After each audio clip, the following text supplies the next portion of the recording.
আসসালামু আলাইকুম। আপনাদের সবাইকে স্বাগত জানাচ্ছি এখনকার আলোচনায়। আপনাদের সঙ্গে আছি আমি সিরাজুল ইসলাম। দর্শক, রাতের ভেতরে অনেক ঘটনা ঘটে গেছে। যেমন সৌদি আরবের পঞ্চম বৃহত্তম তেল স্থাপনায় হামলা চালিয়েছে ইয়েমেনের হুতি সমর্থিত সামরিক বাহিনী। এর পাশাপাশি সৌদি আরবের আসির প্রদেশের আভা শহরের কাছে অবস্থিত আরেকটি বিমান ঘাঁটি খামিস মুশাইদ, এই খামিস মুশাইদ বিমানবন্দরে হামলা চালিয়েছে ইয়েমেনিরা। এর আগে সৌদি আরব ইয়েমেনের হুদাইদা সমুদ্র বন্দরে হামলা চালিয়েছিল। এদিকে ইরানের পক্ষ থেকে নতুন করে ঘোষণা করা হয়েছে।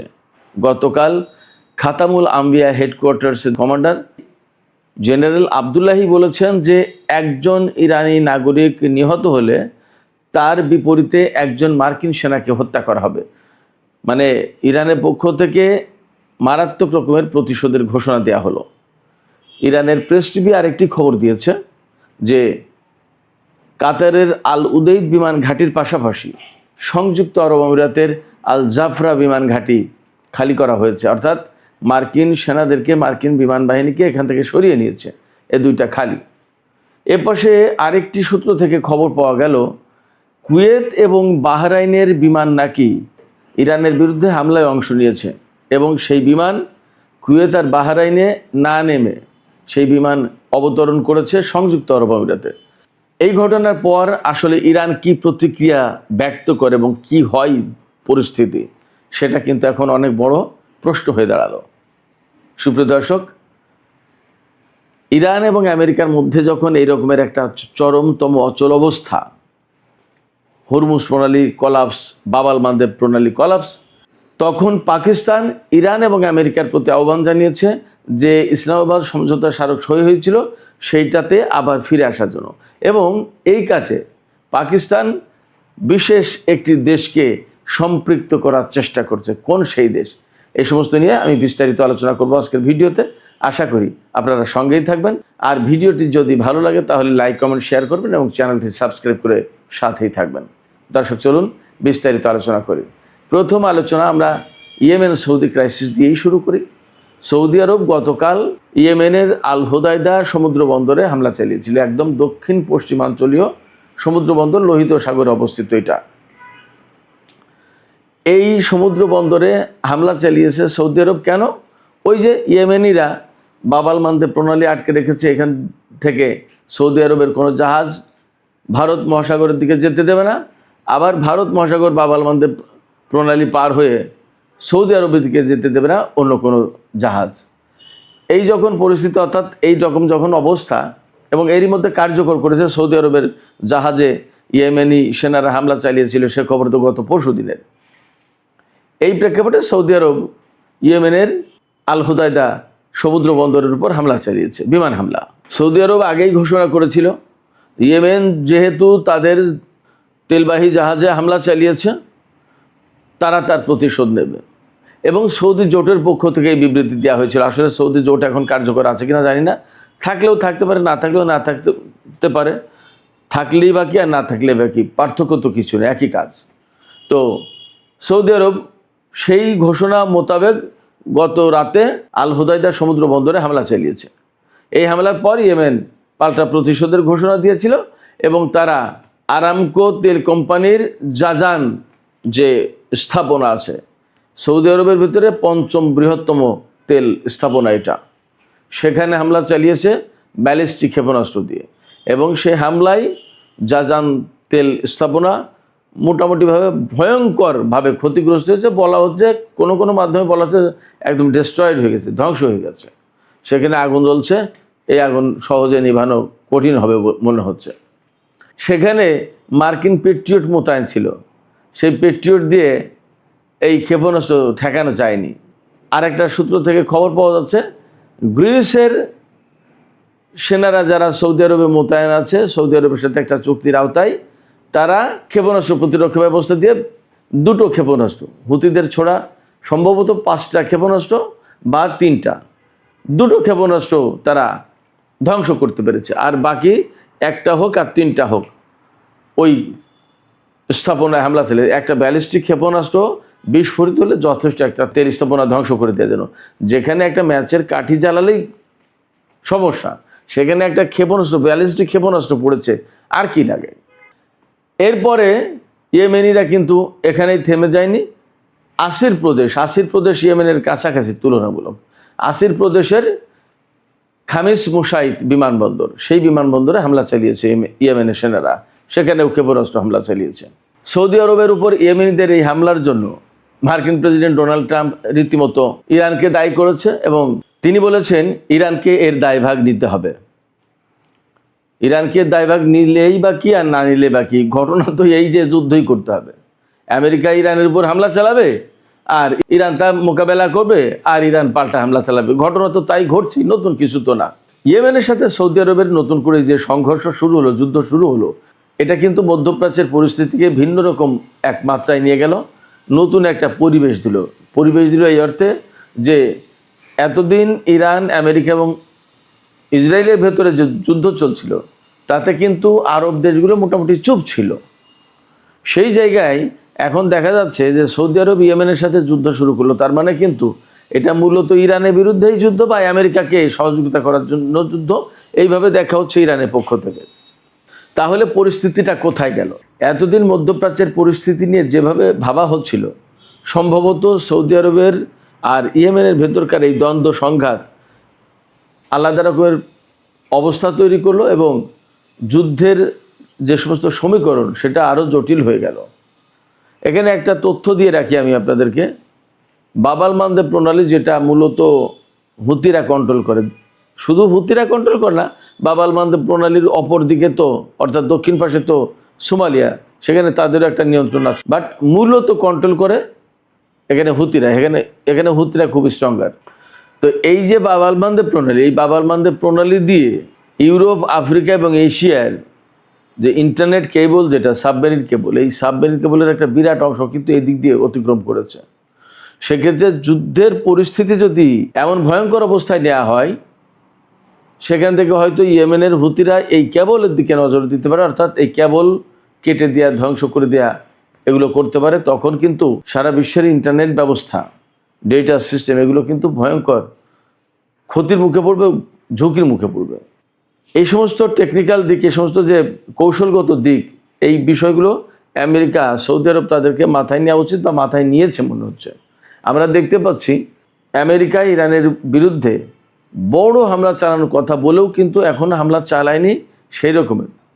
আমেরিকা হামলা চালাতে চাইছে, ইসরায়েল তাকে সাপোর্ট দিচ্ছে, বাট হামলা হলে তার পরিণতি কী হবে সেটা কিন্তু ভাবতে হচ্ছে।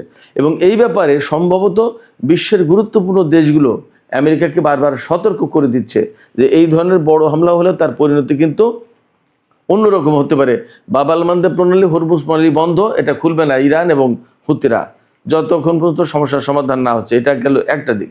আরেকটা দিক হচ্ছে হরমুজ প্রণালী এবং বাবাল মানদেব প্রণালী, দুই প্রণালী দিয়েই এই রকমের গুরুত্বপূর্ণ সাবমেরিন কেবল গেছে, যেটা সারা বিশ্বের ইন্টারনেট এবং ডেটা সিস্টেমের সাথে জড়িত।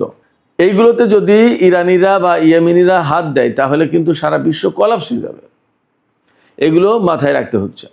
সুপ্রিয় দর্শক, আলোচনার শুরুর দিকে যে কথা বলছিলাম, ইরানের পক্ষ থেকে একটা গুরুত্বপূর্ণ ঘোষণা এসেছে।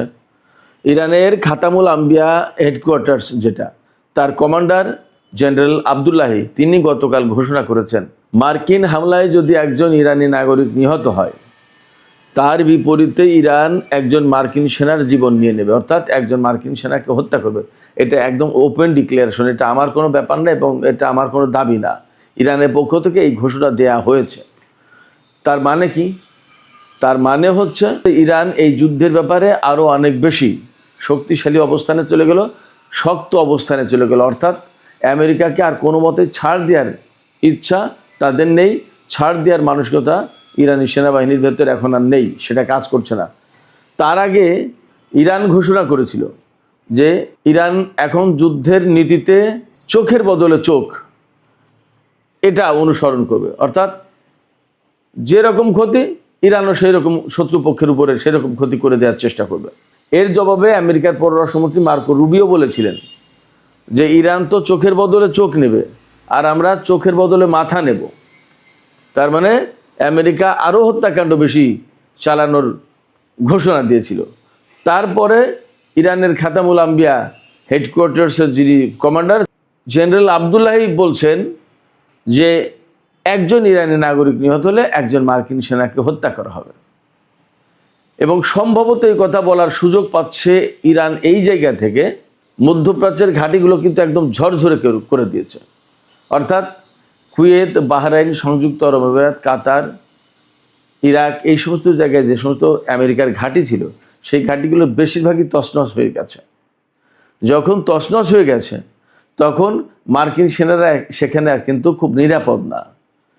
তো যখন নিরাপদ না, তখন ইরানের পক্ষ থেকে তাদের হত্যা করা কিন্তু খুব একটা কঠিন কাজ না বলে মনে হচ্ছে।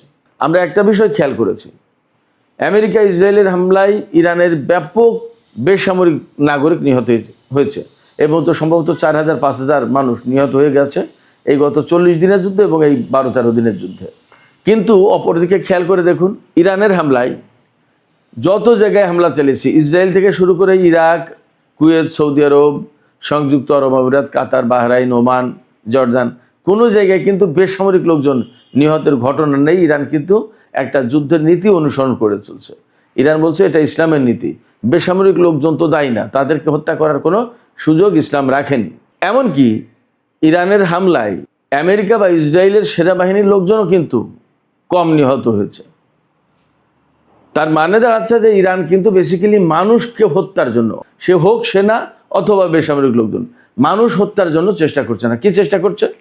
যুদ্ধের কৌশল আমার কাছে যা এতদিন পর্যবেক্ষণে মনে হয়েছে, ইরান চেষ্টা করছে মধ্যপ্রাচ্যে আমেরিকার যত ঘাঁটি আছে সমস্ত ঘাঁটি ধ্বংস করে দেওয়ার জন্য এবং ঘাঁটিতে রাখা ক্ষেপণাস্ত্র প্রতিরক্ষা ব্যবস্থা, বিমান প্রতিরক্ষা ব্যবস্থা, আকাশ প্রতিরক্ষা ব্যবস্থা, radar system, early warning system, electronic warfare system, jamming system, তারপরে আপনার কমান্ড অ্যান্ড কন্ট্রোল সেন্টার, যত যা কিছু আছে, অর্থাৎ সিস্টেম, লজিস্টিক সাপোর্ট এবং তাদের যন্ত্রপাতি, সামরিক সরঞ্জাম, বিমান, আদার যত যা কিছু, এগুলো ধ্বংস করে দেওয়ার চেষ্টা করছে। ক্ষেপণাস্ত্র প্রতিরক্ষা ব্যবস্থা, থার্ড, পেট্রিয়ট, এই সমস্ত।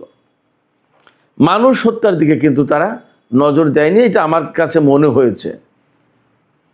তো ইরান এই জায়গা থেকে এখন সরে আসার কথা বলছে, সম্ভবত ওই যে মার্কিন পররাষ্ট্রমন্ত্রী যে ঘোষণা দিয়েছেন যে আমরা চোখের বদলে মাথা নেব, চোখের বদলে চোখ না, চোখের বদলে মাথা নেব। তো যখন চোখের বদলে মাথা নেবে, এটা কিন্তু মারাত্মক ঘোষণা। তার মানে চোখ, ধরুন কোনো একটা মানুষের একটা চোখ হারালো, তখন কিন্তু তার আর একটা চোখ থাকে, দেখতে পারে, এমনকি সে জীবিত থাকতে পারে, বেঁচে থাকে। কিন্তু মাথা নিয়ে নিলে কোনো মানুষের আর বেঁচে থাকার কোনো উপায় নেই, সে কিন্তু ডেড, মরে যাবে। তো ইরান ঘোষণা দিয়েছে চোখের বদলে চোখ, অর্থাৎ যতটুকু ক্ষতি করবে আমরাও ততটুকু ক্ষতি করব। আর আমেরিকা বলছে কি যে তারা চোখের বদলে চোখ নেবে, আমরা চোখের বদলে মাথা নেব, তার মানে প্রাণহানির ঘটনা ঘটাবো। এই জায়গায় এখন ইরান বলছে যে ব্যাপারটা যদি এমন হয় যে একজন ইরানি নাগরিক নিহত হচ্ছে, তাহলে আমরা একজন আমেরিকান সেনাকে হত্যা করব। অর্থাৎ দুই পক্ষ কিন্তু একেবারে মুখোমুখি অবস্থানে দাঁড়িয়ে গেল মানুষ হতাহতের ব্যাপারে। এবং আমি আগেই বলেছি যে ইরান সম্ভবত এই ঘোষণা দেওয়ার সুযোগ পাচ্ছে মধ্যপ্রাচ্যে মার্কিন ঘাঁটিগুলো একদম নাজুক অবস্থায় পড়েছে এই কারণে। এই জায়গা থেকে নতুন একটা খবর হচ্ছে, আমি গত 2 দিন আগে বলেছিলাম যে কাতারের আল উদেইদ বিমান ঘাঁটি থেকে বিমান সেনাদেরকে সব সরিয়ে নিয়েছে। নতুন খবর হচ্ছে শুধু আল উদেইদ বিমান ঘাঁটি না, আল জাফরা বিমান ঘাঁটি, অর্থাৎ যে সংযুক্ত আরব আমিরাতের মার্কিন সবচেয়ে বড় ঘাঁটি, এই আল জাফরা বিমান ঘাঁটি, সেখান থেকেও বিমান এবং সামরিক বাহিনীর লোকজনকে সরিয়ে নেওয়া হয়েছে। দুটো কারণ হতে পারে। একটা কারণ হচ্ছে যে এই সমস্ত জায়গায় সেনা, বিমান, এই সমস্ত রাখলে আর ইরানের উপর যদি আমেরিকা যে বৃহৎ হামলা চালানোর পরিকল্পনা করছে, মধ্যপ্রাচ্যে 100 রিফুয়েলিং ট্যাঙ্কার বিমান রেখেছে ইরানের উপর ভয়াবহ হামলা চালাবে বলে, যদি সেই হামলা চালায় তাহলে ইরানও পাল্টা হামলা চালাবে এবং এই সমস্ত বিমান ঘাঁটি একেবারে তছনছ করে দেবে, ধ্বংস করে দেবে। আমার দৃষ্টিতে এখনও ইরান নিয়ন্ত্রিত যুদ্ধ করছে, অল্প অল্প অল্প করে, কিন্তু আমেরিকা যখন একদম চূড়ান্ত যুদ্ধ শুরু করবে, ওই রকম ভয়াবহ হামলা চালাবে, তখন ইরানও কিন্তু একইভাবে হামলা চালাবে। তাহলে এখানে প্রচুর সংখ্যক বিমান এবং সেনা নিহত, হতাহত হওয়ার সম্ভাবনা, আশঙ্কা আছে। সেই জায়গা থেকে এদেরকে সরিয়ে নিচ্ছে, এটা একটা কারণ হতে পারে। আর একটা কারণ হতে পারে যে ইরানের হামলার মুখে আসলে এই ঘাঁটিগুলো আর তো আস্ত থাকছে না।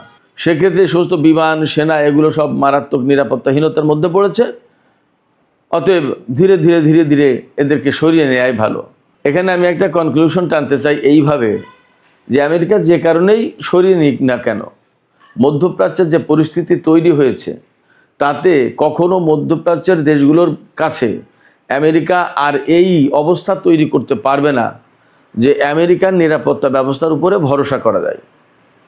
এবং যদি মধ্যপ্রাচ্যের এই সমস্ত ঘাঁটি আমেরিকাকে ছেড়ে চলে যেতে হয়, তাহলে এই সমস্ত ঘাঁটিতে আমেরিকা আর সহজে ফিরে আসতে পারবে কিনা সেটা নিয়ে সন্দেহ আছে। এরই মধ্যে আমি কিন্তু বলেছি, বিভিন্ন সামাজিক মাধ্যমে এই ফুটেজ ছড়িয়ে পড়েছে। বাহরাইন, সংযুক্ত আরব আমিরাত, সৌদি আরব, বিভিন্ন জায়গায় সাধারণ লোকজন বিক্ষোভ করছে আমেরিকার ঘাঁটি থাকার ব্যাপারে। তো সামগ্রিক প্রেক্ষাপটে যুদ্ধের চূড়ান্ত একটা অবস্থায় মনে হয় পৌঁছে গেছে। প্রস্তুতি দুই পক্ষেরই আছে। এবং এর প্রেক্ষাপটে আমি আর একটা ভিডিও দেখলাম যেখানে বলা হচ্ছে মাটির নিচেই, ইরানে মাটি তো আসলে এরকম আমাদের মতো নরম মাটি না, সব পাথুরে মাটি, পাহাড় তো, পুরো দেশটাই পাহাড়ের উপরে। খুব কমই সাধারণ মাটি, চাষবাসের মাটি আছে, খুব কম। তো সেই মাটির নিচেই 600 মিটার গভীরে, 600 ফুট না, 600 মিটার গভীরে ইরানের গোপন বিমান ঘাঁটি আছে, যেখানে বিমান রাখা আছে ইরানের সমস্ত যুদ্ধ বিমান। সেই যুদ্ধ বিমানগুলো এখন প্রস্তুত অবস্থায় দেখা যাচ্ছে, সেখানে প্র্যাকটিস চলছে। যে কোনো সময় ইরান হামলায় ব্যবহার করবে এই সমস্ত বিমান। দুটো ভিডিও দেখলাম আমি। একটা ভিডিও হচ্ছে এই গোপন ঘাঁটিতে বিমানের প্র্যাকটিস, বিমান আসছে যাচ্ছে এরকম। আর একটা ভিডিও ফুটেজ দেখলাম যে ইরানের ফ্যান্টম বিমান দিয়ে পারস্য উপসাগর এলাকায় টহল দেওয়া হচ্ছে। তার মানে কি, পারস্য উপসাগরীয় এলাকায় যদি ইরানের বিমান টহল দেয় তাহলে তো তার বিরুদ্ধে আমেরিকার ক্ষেপণাস্ত্র ছুড়ে ব্যবস্থা নেওয়ার কথা, কিন্তু তা হচ্ছে না। তাহলে কি আমেরিকার সামরিক বাহিনী এখানে আসলে অনেক বেশি দুর্বল অবস্থায় পৌঁছে গেছে কি? এবং আমি অনেকদিন আগের থেকে একটা কথা বলে আসছিলাম যে ইরানের বিমান বাহিনী কার্যকর ব্যবস্থা নেবে অ্যাক্টিভ হবে যুদ্ধের একটা শেষ পর্যায়ে গিয়ে, যখন আমেরিকার এই অঞ্চলে বিমান প্রতিরক্ষা ব্যবস্থা ভেঙে পড়বে, তখন হয়তো ইরান বিমান ব্যবহার করবে এবং বাকি কাজ সম্পন্ন করবে। অর্থাৎ ক্ষেপণাস্ত্র এবং ড্রোন মেরে এই অঞ্চলের মার্কিন ঘাঁটিগুলো যতটা ক্ষতিগ্রস্ত করে দিয়েছে, তারপরেও কিছু কিছু থেকে যাবে। সেই কিছু কিছু থেকে যাওয়াটা শেষ করে দেবে ইরান বিমান হামলা চালিয়ে। পরিস্থিতি কি সেই দিকে সেখানে গিয়ে পৌঁছালো কিনা জানি না, আসলে পরিস্থিতি কোথায় গেছে। তবে আলামতগুলো কিন্তু দুই পক্ষের চূড়ান্ত প্রস্তুতির কথাই বলছে। এপাশে আর একটা ছোট্ট খবর দিয়ে আমি শেষ করি। সামাজিক যোগাযোগ মাধ্যম এক্সের একটা পোস্টে দেখলাম, নির্ভরযোগ্য পোস্ট, বাট আমি একদম নিশ্চিত বলছি না, কিন্তু খবরটা এরকম যে 2-3 দিন আগে ইরানের বিরুদ্ধে হামলা চালিয়েছে মার্কিন বাহিনী। সেই হামলার সাথে বাহরাইন এবং কুয়েতের যুদ্ধ বিমান অংশ নিয়েছে। বাহরাইন এবং কুয়েতের এই বিমানগুলো পরবর্তীতে সংযুক্ত আরব আমিরাতের একটা বিমান ঘাঁটিতে অবতরণ করেছে। বাহরাইন এবং কুয়েতে নামেনি। বাহরাইন কুয়েতে নামেনি কেন এটা পরিষ্কার না। হতে পারে যে তারা হয়তো ভয় পাচ্ছিল যে ইরান পাল্টা হামলা চালাবে যে কোনো মুহূর্তেই। এখানে নতুন একটা ডাইমেনশন আমি বলি, কুয়েত এবং বাহরাইন যদি ইরানের বিরুদ্ধে হামলায় অংশ নেয় তাহলে এমন সম্ভাবনা বা এমন আশঙ্কা থেকে যাচ্ছে যে ইরান এই দুটো রাষ্ট্রের বিরুদ্ধে এবার ব্যবস্থা নিতে পারে।